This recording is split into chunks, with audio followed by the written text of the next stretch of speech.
vous êtes encore vivant. Amen. Parce que Dieu vous garde. Les anges vous gardent. Amen. Et j'espère que vous allez avoir une longévité sur cette terre pour vivre tout ce que vous avez à vivre. Et que vous n'allez pas mourir avant votre temps. Surtout pas. Et que vous allez voir vos enfants, vos petits-enfants grandir. Et là, vous pourrez partir. Amen. Ça, c'est une grâce qui n'est pas donnée à tout le monde. Je ne sais pas si vous avez conscience de ça. Des fois, on cherche, ah oui, ici, là-bas, là-bas, là-bas. De voir ses enfants, de voir ses petits-enfants. C'est une grâce que tout le monde ne peut pas avoir.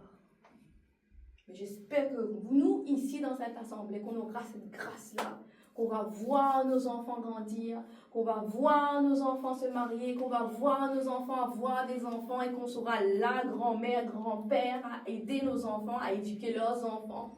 Et après, là, on pourra partir.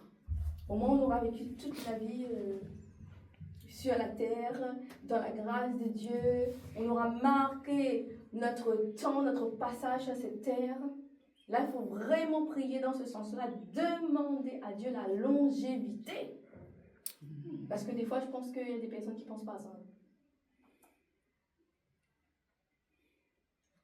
Ah oui, est-ce qu'il y a quelqu'un d'entre vous qui a déjà demandé à Dieu la longévité? Oui. De bien rester très, très, très longtemps, trop longtemps, longtemps, longtemps. Vieillir le plus longtemps possible, comme Moïse, Noé, là, à l'époque, là. Être encore solide, bien sûr. Quand on vieillit, il faut bien vieillir, hein, il ne faut pas être incapable. Bien sûr, si on dépend des autres, là aussi, il faut demander à Dieu la grâce de vieillir. Bien. Ah oui, en étant encore capable. Pas vieillir en étant incapable et dépendant des enfants, parce que là déjà, on va être un fardeau pour les enfants, ça c'est sûr. Donc ça, c'est vraiment des choses qu'il faut demander à Dieu. Commencez depuis maintenant.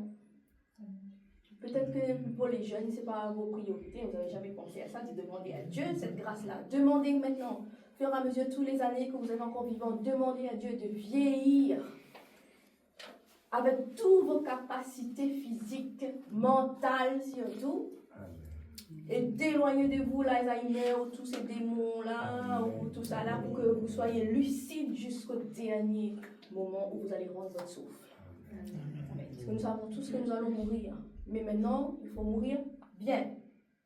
Jusqu'à ce que Jésus revienne. Mourir bien. Bien sûr, s'il n'y a pas l'enlèvement avant. Voilà. Ça, c'est sûr. Mais là, je parle vraiment mourir bien. Qu'on soit là, présent pour nos enfants le plus longtemps possible, jusqu'à ce qu'on voit que nos enfants n'ont plus besoin de nous. Bien sûr, on va leur manquer, hein. Mais qu'on puisse vraiment mourir avant nos enfants. Et que nous-mêmes, en tant que parents, on ne voit pas nos enfants mourir avant nous. Amen. Et ça, c'est une grâce. Et cette grâce-là, il faut la demander. Chaque jour, demander à Dieu. Que c'est nous, parents, qui partons avant nos enfants. Parce que ce n'est pas la même chose que si on reste, on vieillit, que nos enfants partent avant nous. Il y a un souci. Normalement, on doit demander à Dieu de mourir avant nos enfants, quand on a accompli tout ce qu'on doit accomplir en tant que parents. Qu'on sait que maintenant les enfants sont débrouillards, les enfants sont autonomes, les enfants maintenant ne dépendent plus de nous. On a fait leur éducation, on a tout fait. Bien sûr, quand je dis les enfants, maintenant ils sont mariés, ils sont des grands-enfants, mais qui restent quand même nos enfants. Et qu'on soit là aussi pour voir les petits-enfants, les enfants de nos enfants, pour les accompagner. Et bien sûr, si on a la grâce d'être arrière, grand-mère, grand-père, c'est encore mieux encore de voir ça. Mais au moins qu'on a cette grâce-là de partir avant nos enfants. Parce que quand on regarde tout ce qui se passe là, autour de nous, vous voyez qu'il y a des jeunes mamans qui partent, qui laissent les enfants sans maman. Il y a des jeunes pères qui partent, n'importe comment. Donc, il faut prier pour que ça ne vous arrive pas. Ce que vous demandez, Dieu vous l'accordera. Donc, si vous ne demandez pas, il y a des choses comme ça qu'on oublie de demander à nous. Mais là, au moins, vous savez qu'il faut demander la longévité, la santé. La longévité, parce que si vous vivez longtemps et que vous êtes malade aussi, ça ne va pas le faire. Donc, on vit longtemps, en bonne santé, avec toutes ses capacités physiques, mentales et spirituelles. Ça, c'est la grâce que tout chrétien doit chercher, doit obtenir sur la terre. Il n'y a rien qui vaut plus que ça. En bonne santé. Être là pour sa famille. Parce qu'aujourd'hui, là, les temps vont être très, très difficiles. On va avoir des épreuves terribles que les personnes n'ont jamais rencontrées avant. Donc là, il faut savoir prier, diriger surtout nos prières avec les bons sujets, les bons requêtes de prière. Parce que si vous avez la longévité, la santé et toutes vos capacités, alors vous aurez tout gagné. Et vous serez en mesure d'aider beaucoup de personnes, déjà vos familles en premier. Parce que déjà, nous, on se forme. Si on part avant, qui va aider nos familles?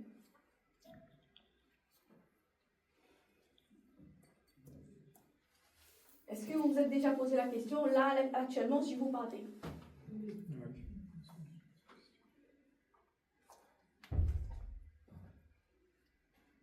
Là, par contre, c'est inimaginable. On n'imagine pas ça, hein? Pas maintenant. Hein? Donc, si on part maintenant,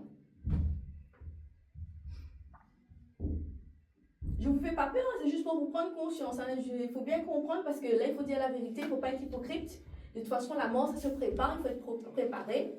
Et donc, quand ça arrivera le temps, on fera les enseignements sur la mort. Donc, il ne faut pas avoir peur. Il y a des personnes qui disent, il ne faut pas parler de la mort. Mais ça arrive, hein? On va tous être concernés par la mort. Mais qu'on soit vraiment, mais que la mort arrive quand Dieu a décidé, quand nous on accomplit ce qu'on doit faire sur la terre. Quand on meurt vraiment dans les bonnes conditions, il y a moins de souffrance, il y a moins de douleur pour les personnes qui restent. Parce que là, tout de suite, là, si on part. Est-ce que vous êtes préparés? Si vous partez là, tout de suite là. Non. Non, parce que vous n'imaginez pas, vous vivez comme si vous êtes éternel. Oui, posez-vous la question. Quand vous rentrez chez vous, là, ça sera à méditer. Si vous mourrez maintenant, que vont devenir les personnes qui dépendent de vous?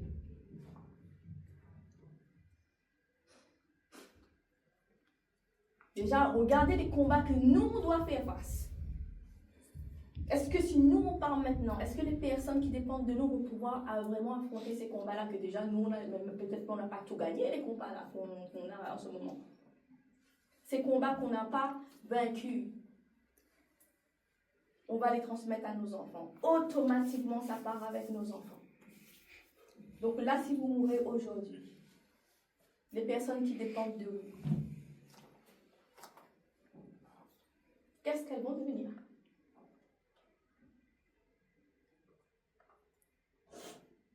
Ça, c'est la question vraiment à méditer. Donc, il faut y penser. Il faut mettre sa vie en ordre. Il faut préparer la famille. Il ne faut pas attendre le jour où ça arrive. Parce que si le jour où ça arrive, c'est là qu'il y a beaucoup de souffrance, c'est là qu'il y a la douleur, c'est là que... Parce que c'était pas attendu. Alors que nous, chrétiens, il ne faut pas être hypocrite. Hein? On sait que ça va arriver. On va tous mourir. Physiquement, c'est sûr que ça va arriver. Aujourd'hui, on est là, demain, on ne sera plus là peut-être. Mais que ce demain-là arrive en son bon temps. Donc, demandez à Dieu la grâce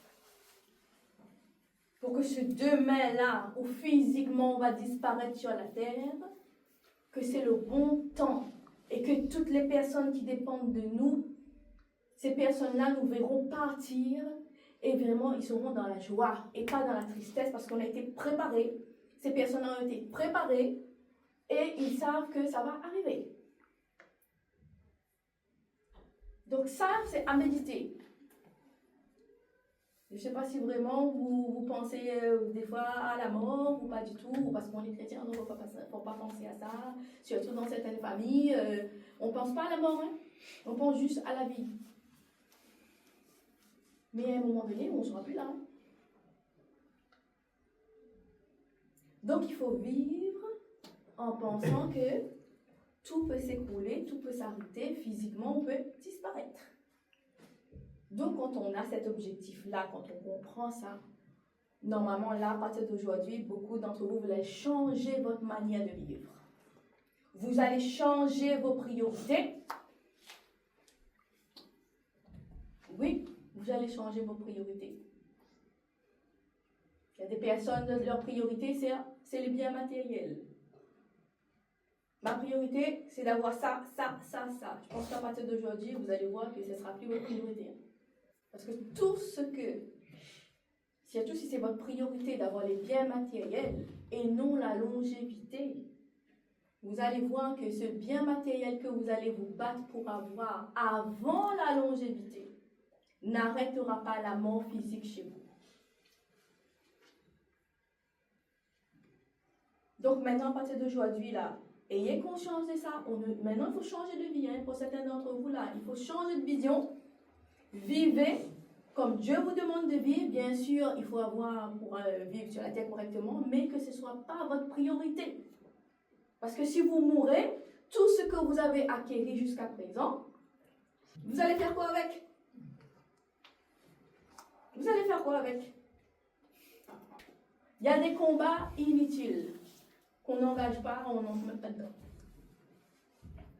Là, vraiment, actuel, cette saison-là, le combat que vous devez mener, c'est le combat contre la mort prématurée. Contre la mort prématurée. Aujourd'hui, la mort prématurée frappe beaucoup de personnes. Ici même, on n'a même pas besoin de voir à l'extérieur, on regarde même à l'île de la Réunion. La mort prématurée frappe beaucoup de personnes. Et toutes ces personnes qui meurent là, ce n'est pas leur temps pour mourir. Ce n'est pas leur temps pour mourir. À la Réunion, il y a l'esprit de mort qui cherche qui emporter le plus rapidement possible avant le temps de Dieu.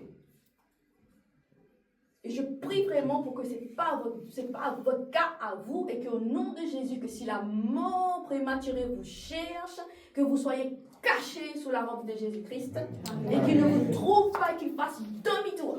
Amen. Et que vous vivez le plus longtemps possible. Amen. Pour voir vos enfants grandir, vos enfants se marier, vos petits-enfants grandir, se marier, et etc. tant que Dieu vous donne. Amen. Mais non pas avant, que vous ne partez pas sans que vos enfants ne puissent pas être indépendants de vous. Amen. Ça, vraiment, c'est ma prière pour cette semaine-là et pour cette saison-là. Et vous devez également aussi maintenant prier pour la longévité. Amen. La bonne santé. Amen. Et surtout que vous ayez toutes vos facultés mentales, amen, spirituelles, physiques, et que vous ne dépendez de personne, même pas d'un membre de vos familles, lorsque vous vieillirez. Amen. Ça, c'est une grâce. Vieillir, physiquement, on va flétrir, mais que vous ayez quand même le Saint-Esprit qui est aussi jeune en vous et qui vous permet, malgré votre âge, d'être en forme comme un jeune de 20 ans, de 16 ans. Amen. Amen. Ah oui, que l'Alzheimer, que toutes les maladies qui frappent les personnes âgées là ne vous touchent pas, ne vous frappent pas au nom de Jésus, mais que toutes ces maladies-là soient arrêtées par la robe de Jésus qui se trouve sur vous, au nom de Jésus-Christ. Amen. Au Père, fais grâce ce matin à tes enfants, parce que nous sommes là pour honorer ton nom, nous sommes là pour honorer le roi que tu es, celui qui détient la vie, qui détient la mort entre ses mains, et que toi, Père, là, en ce moment où on te loue, on t'adore, on t'honore, que tu écoutes nos prières, et que tu agisses, Seigneur, en fonction de notre foi, et que tu montres que tu es Dieu, et que tu es celui qui donne la vie et qui reprend la vie. Et que je prie au nom de Jésus-Christ que la mort prématurée qui cherche, qui nage, qui se propage sur l'île de la Réunion pour attraper celui ou celle qu'il a envie d'attraper, que cette mort-là, Seigneur, ne s'approche jamais, ne s'approche pas d'aucun de tes enfants sur cette terre au nom puissant de Jésus-Christ. Mais que tes enfants vont vivre, que tes enfants vivront jusqu'au dernier souffle. Toi, tu reprendras, Seigneur, en son bon temps, autant que tu as décidé, Père, afin que nous puissions, Seigneur, vivre dans toute la plénitude sur cette terre. Amen. Ô Père, fais grâce à tes enfants, fais grâce, Seigneur, à ceux qui croient en toi, qui croient que tu es Jésus qui apporte la vie et qui chasse les esprits de mort prématurés. Amen. Ô Père, que ce matin, que l'esprit de vie se propage dans ce lieu, que l'esprit de vie chasse la mort dans ce lieu, et qu'au nom de Jésus-Christ, Seigneur, que nous puissions vivre dans ta vie glorieuse et victorieuse sur toute mort prématurée, toute mort préméditée par nos ennemis physiques et invisibles. Amen. Et que tous ceux qui ont prédité notre mort avant le temps que tu nous as donné, Seigneur, soient frappés même de cette mort. Amen. Et on fait retour à l'envoyeur. Amen. Retour à l'envoyeur. Amen. Et nous proclamons la vie de Jésus-Christ. Amen. La vie de Jésus-Christ. Amen. Chacun de nous au nom de Jésus-Christ. Amen. Amen. Amen. Alors ne soyez pas étonnés si vous entendez que dans votre famille, il y a des personnes qui vont mourir. Maintenant, vous savez qu'on ne plaisante pas. Tout ce qu'on dit ici, vous savez que ça arrive. S'il y a quelqu'un qui a programmé votre mort, je peux vous dire que je laisse même pas cette semaine-là passer, que vous allez entendre que cette personne va mourir. Une semaine, je donne. Amen. Amen. Parce qu'il faut connaître votre Dieu. De toute façon, si ce n'est pas elle qui meurt, ça sera vous. Alors vous choisissez. Vous ou elle? Vous ou elle? De toute façon, si elle meurt, c'est parce qu'elle a prévu que c'est vous qui mourrez à sa place. Et ici, à La Réunion, on ne joue pas. Donc il faut connaître votre droit en tant qu'enfant de Dieu. Donc s'il y a une personne qui a prémédité votre mort physique, je ne lui donne pas plus d'une semaine. Amen. Avant qu'elle-même soit frappée. Amen. Par cette mort qu'elle a prémédité contre vous. Amen. C'est ce que je dis ça là. Il y a des personnes qui vont voir les marabouts pour vous. Hein. Il ne faut pas être hypocrite. Hein. On sait très bien que ici, quand quelqu'un ne vous aime pas,